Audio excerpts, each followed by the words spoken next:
and good evening. I'm Melisa Idris. And I'm Sharaad Kuttan. You're watching Consider This, the show where we want you to consider and then reconsider what you know of the news of the day.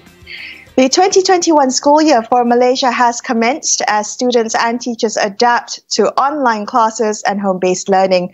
Now, last year, school children nationwide only had 2 full months of in-class sessions in February and in August. So we're going to be hearing from educationists later in the show to find out the impact of this on learning outcomes and how they will be addressed this year.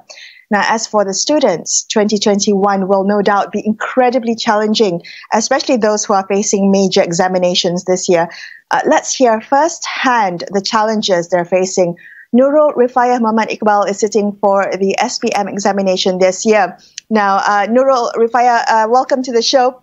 The hashtag Suara Pelajar that's been trending on Twitter, and it's been full of tweets by students voicing their anxiety at having to return to school amid high COVID-19 numbers, but also about the immense stress that students have been under, which I must say had been previously largely overlooked or dismissed in the discussions about the impact of COVID-19 on education. So, Rifayah, I understand that you are involved with hashtag Suara Pelajar.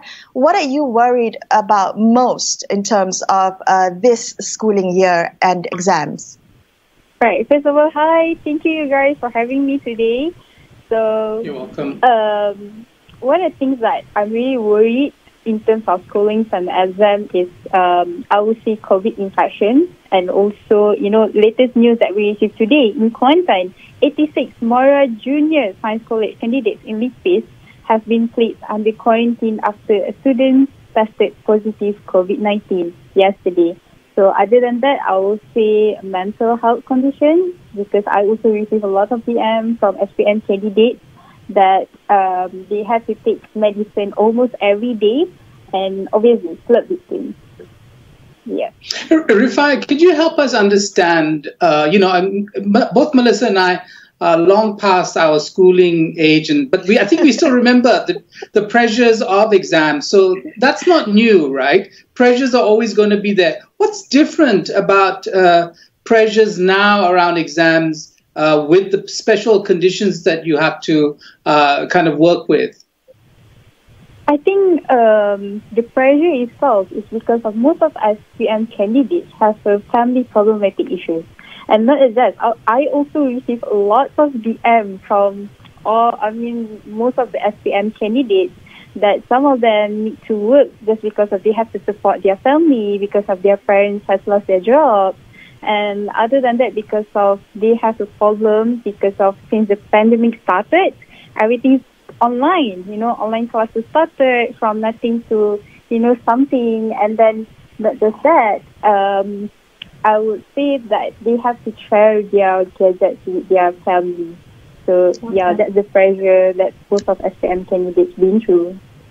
Right. So, Rifayah, help me understand, when, looking at all the tweets that have come out from hashtag Suara Pelajar, what is it that most of your cohort wants? I mean, would you prefer to, cancel SPM, postpone it once more? What is it that most people are asking for? I think most of the SPM candidates are requesting for an alteration instead of cancellation the SPM, because if we look at our status quo right now, we only have I would say 4 weeks, less than 1 month preparation for our SPM that will be on 22nd of February 2021. I think that's quite hectic and it's impossible, and some schools, they continue their trials and they are going to finish their trial another 2 weeks, if I'm not mistaken, or next week. So they only have like 1 week, solid 1 week, just to, do their revision for SPM. So, yeah. Right, Rifai, I know SPMs are really important in terms of your future trajectory, what you do after SPM, and so good results at SPM are important. Is that something that you're concerned about, that you're not going to be able to give your best for SPM, and that somehow is going to affect what you are or do in the coming years?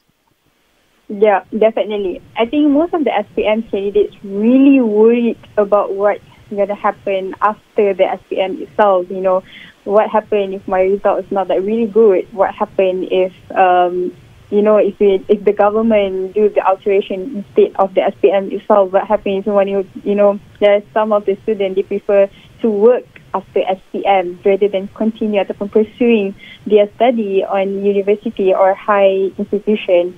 So obviously they are really worried about it, you know, because the SPM candidates themselves, I think nowadays they are really, they don't know what should they do in their life right now.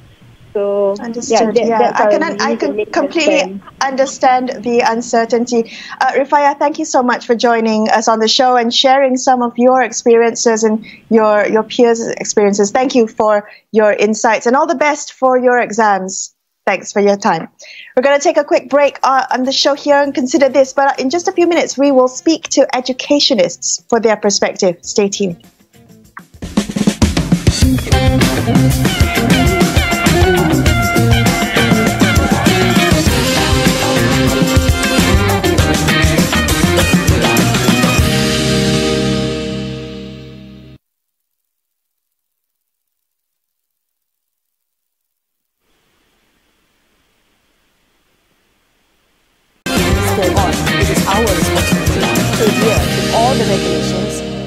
By our Ministry of Health. We are in the era of a new norm. Face masks, social distancing, and also hand hygiene are just basics. We can do this together, and let's not take it easy. COVID-19 is still out there. Let's do our part in following the SOPs in place so that we can break the transmission. Follow the 3 C's. Avoid closed conversations, avoid crowded spaces, and avoid confined spaces. We can beat this together. The war on COVID-19 is not over. We should not take this lightly. Let us ensure all steps are taken to avoid the spread of the virus, be it social distancing, hand hygiene, and wearing of the face mask. It's a new norm. Let's not slack. We can do this. We've done great so far, but the fight is far from over. We need to be vigilant to keep ourselves and others safe. Wear a mask, wash your hands, and when you're out, keep a safe distance. In fighting this virus, we can't relax, so don't be lax. No, the war against COVID-19 is still on. It is our responsibility to adhere to all the regulations set by our Ministry of Health. We are in the era of a new norm. Face masks, social distancing, and also hand hygiene are just basics. We can do this together, and let's not take it easy. COVID-19 is still out there. Let's do our part in following the SOPs in place so that we can break the transmission. Follow the 3 C's. Avoid closed conversations, avoid crowded spaces, and avoid confined spaces. We can beat this together. The war on COVID-19 is not over. We should not take this lightly. Let us ensure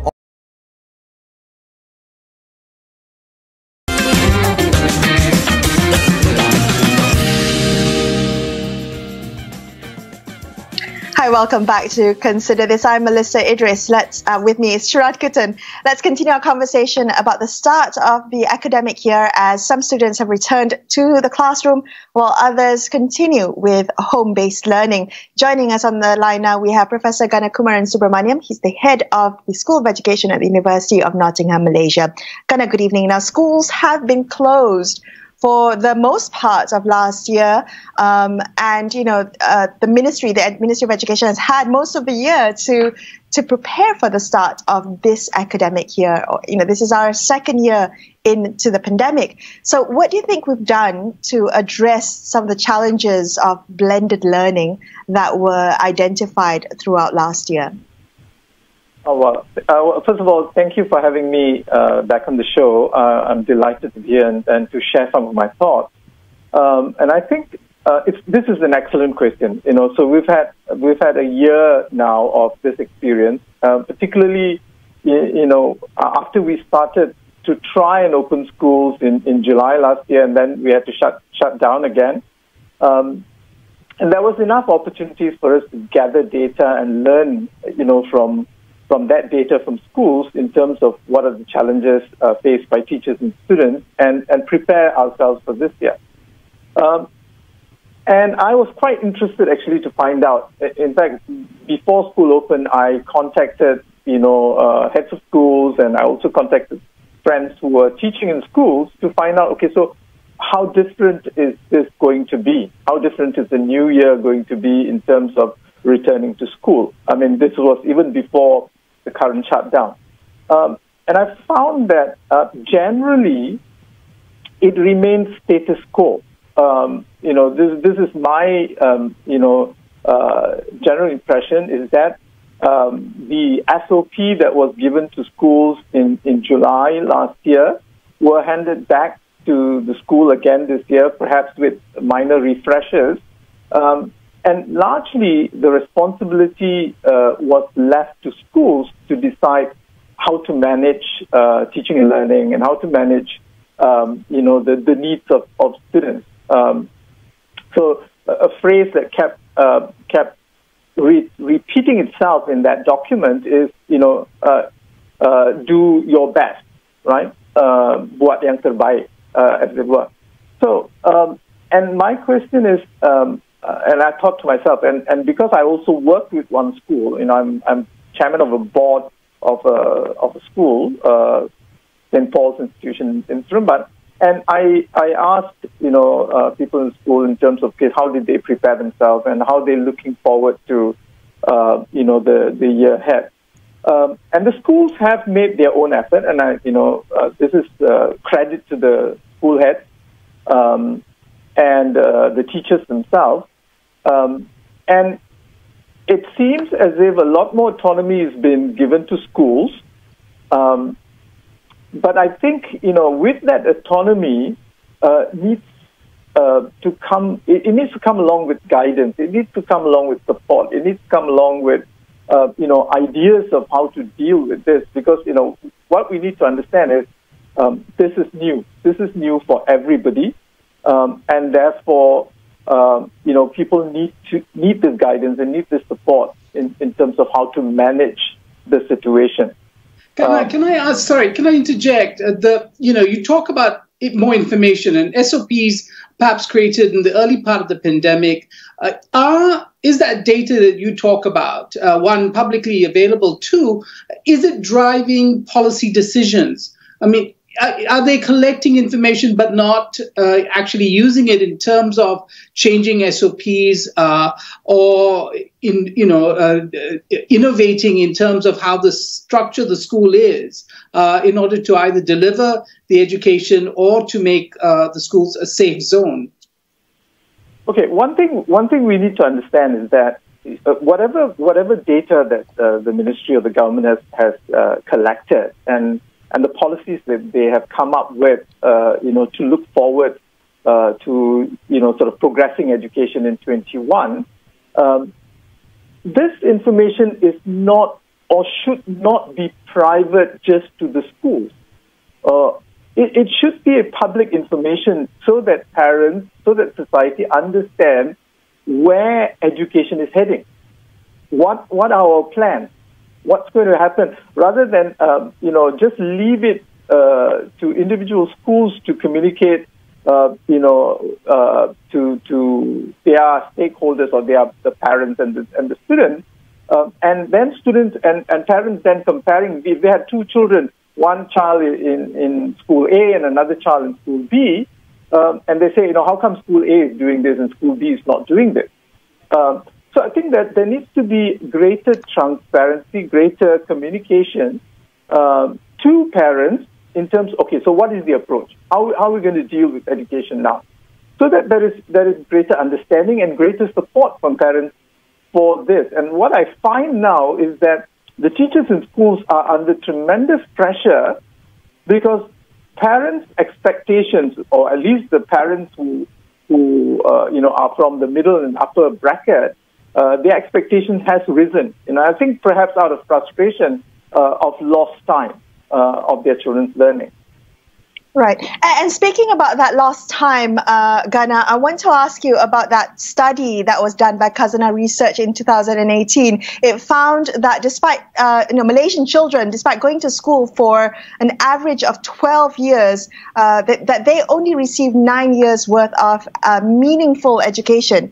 I'm wondering, for the children in school in 2020 and in 2021 and for the foreseeable future, does that mean that they are going to get less meaningful education than this already dismal number?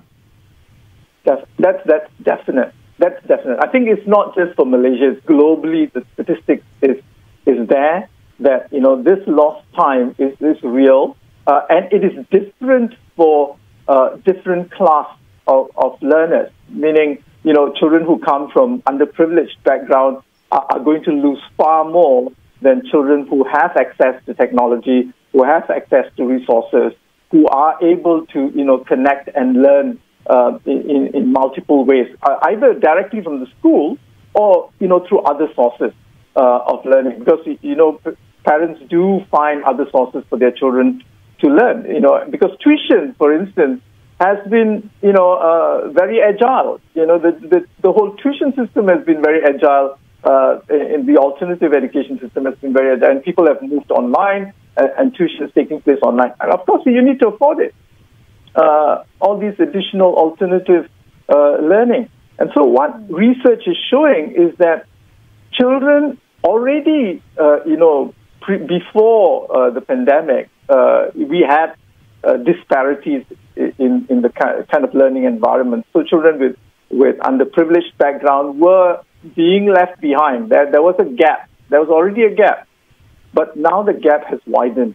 It has become worse. And statistics tells us in terms of accessibility to the internet, accessibility to equipment to learn is one of the biggest challenges when we are looking at learning online.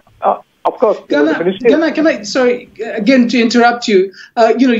Thank you for pointing out the issue of class as it were that affects learning outcomes. What about also culture? And I'm wondering about many middle class parents have money, but they don't necessarily have the same educational background or advantages their kids they want to give to their kids, and so they might not themselves be able to help their children. I mean, is that also a reality that many middle class parents do not have, the ability to support their children educationally because they themselves, while they're rich now, did not have those advantages growing up? No, I agree. And I think if we want to make, what we are trying to do a success, there needs to be greater engagement with the parents. There needs to be greater involvement with educating the parents in terms of how they can support. One thing the pandemic has showed us is that parents are forced to take greater responsibility for their children's learning. Whether it is simply by sharing the devices with their children or sitting down next to them and supporting them through the use of the technology. But what we, I think, have not done enough is engage the parents and see how they can work together with schools, with the system. Gana, who should engage the parents, Gana? Is it their job? Does the onus fall on the school and the school administration, or does it fall on the ministry? I think different levels. I think from the ministry there needs to be greater information that goes out to the public in terms of how things can be done. There can be the using of the media, for instance, is a way of reaching out to parents and suggesting to them how they can support their children's learning. But the schools themselves as well need to engage with their parents and identify the problems and offer alternatives or solutions to them. Because as you say, some parents, they think education is important, but they don't know what to do about it. Gana, very quickly, the schools, the ministry have decided to dump trial exams.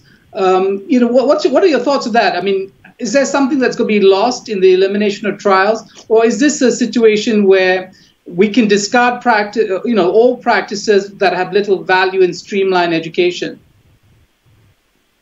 to me, I really can't understand the rationale behind dropping the trial exam. There are many reasons why the trial is there.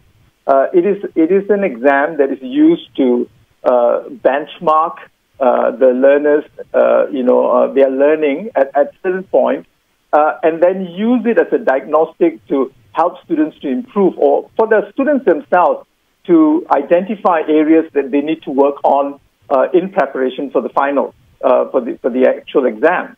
That is one. That is an educational rationale for having a trial exam or any exam for that matter. As a kind of a formative diagnostic, a model for improvement of learning.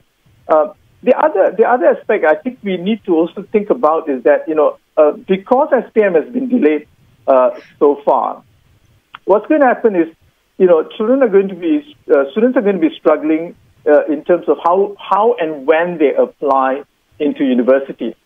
A lot of universities use their trial exam results as sort of a benchmark to offer students, conditional offers into the university.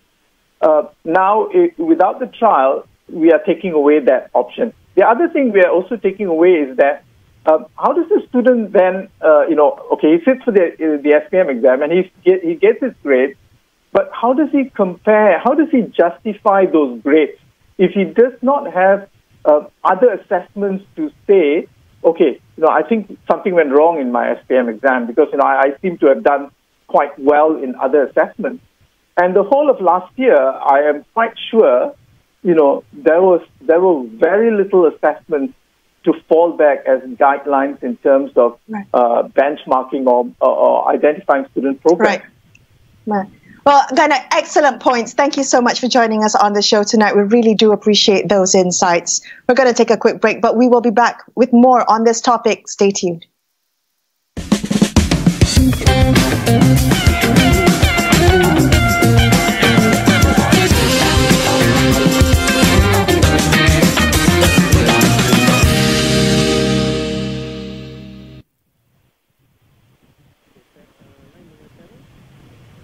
Hi, Cheryl. Hi, Cheryl.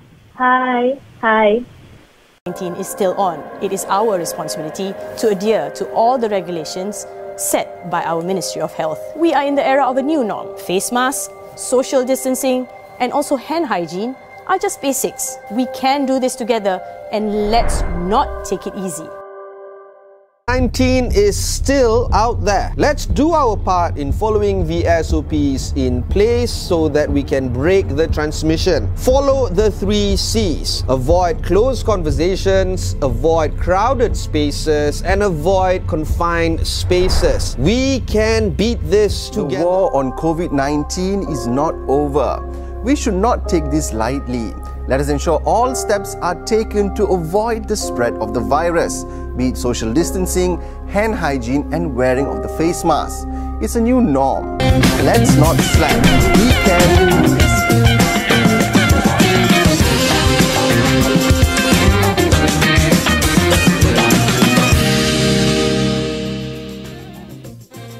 Hi, thanks so much for staying with us on Consider This. I'm Melisa Idris. With me is Sharaad Kuttan. Cheryl Fernando is the country director of Pemimpin GSL Malaysia, which is an organization focused on improving leadership in schools in Malaysia. She joins us on the line now. Good evening, Cheryl. I'd like to begin our conversation picking up where the last conversation left off with Professor Gana. Now, he talked a little bit about the cancellation of trial exams for SPM this year, and he brought up the point that it's about being unable to assess how you've done throughout the schooling year. I'm wondering, on the part of teachers, Cheryl, in this kind of blended learning, home-based learning part, in-classes learning, are teachers adequately able to assess the progress of their students from a distance? I think definitely there has been a bit of struggle in terms of assessment because we are very used to the traditional way of assessment. So I think the whole of last year, a lot of teachers were trying to figure out what were some of the best ways that they can assess their students, especially students in the exam classes. So I would say, like what Professor Gana said just now, there hasn't been much assessment done last year, especially for exam classes for students. Cheryl, I want to ask you about how schools are structured in contemporary Malaysia. Do students get a chance to have their say? Do school authorities, because we're talking a lot about school autonomy and stakeholders being, given some room to manage the current situation. But are students brought into that conversation? So I think the way our schools are traditionally, and I went to a sekolah kebangsaan as well, to a local school, we know that sometimes students are not given that space or that time for their voices to be heard. And I think that leads to a lot of frustration from students. And I think one of the things that we try to do in our program is to really get our school leaders and teachers to listen to the students first, to understand what they are doing and to understand what they are feeling, especially in very difficult times like this.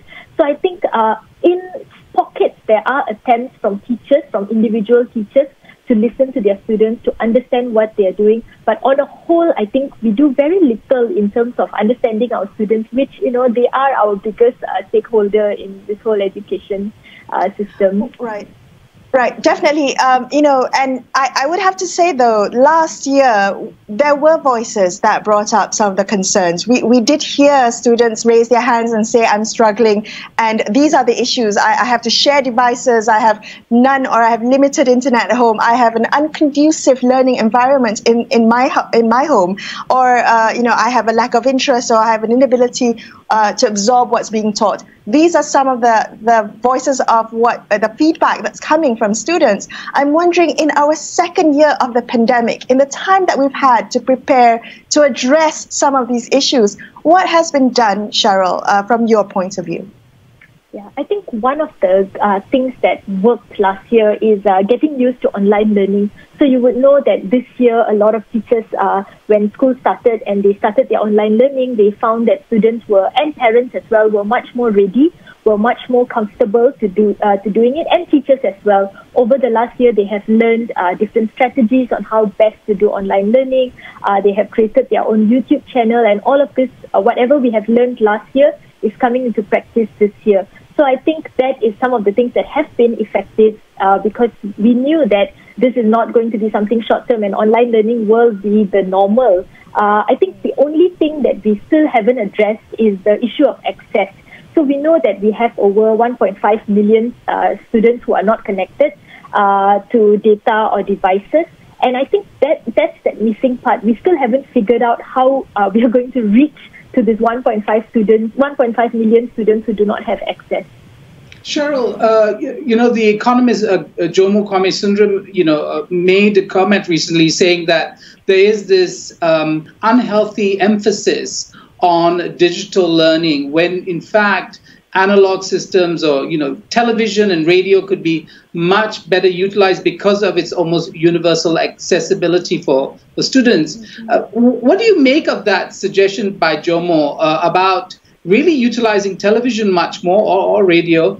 And what exactly also needs to go into the mix for students to be more, to use that, television or radio in a more effective manner? I think besides, if we think we can solve the issue of data and devices, then the issue of content will come. And that's where I think what Prof Jomo said about using TV Pendidikan, using radio is definitely very effective. I think also because of access, we know that a majority of our homes in Malaysia, they have at least a television there. So then at least we know that our students can watch it and they can learn something.